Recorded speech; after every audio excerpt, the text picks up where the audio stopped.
会有剑鸣手？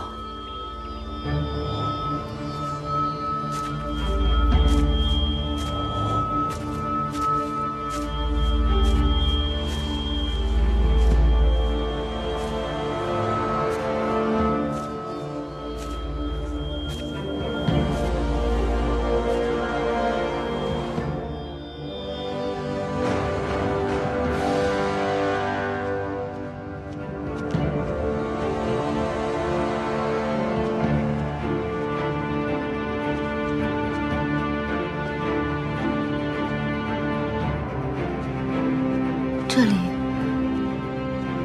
怎么会有一个这么大的建筑？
怎么又是你啊？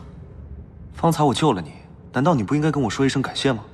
道谢是吧？好，感谢北海上君刚才的救命之恩，后旨感激不尽。他日定携重礼至北海，以谢君恩，行了吧？不行。你到底要干什么？此前我一直在疑惑，为何与你似曾相识。现在看来，已经有了答案。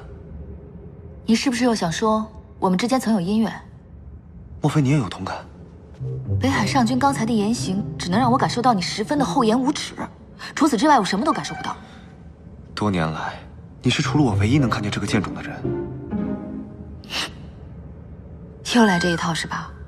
这座剑种这么大，谁会看不到？你真是可笑。我说真的，之前我第一次见到这里，景剑就在我旁边，可他却连剑声都听不到。兴许是这剑种设了什么禁制，有缘之人才能看到。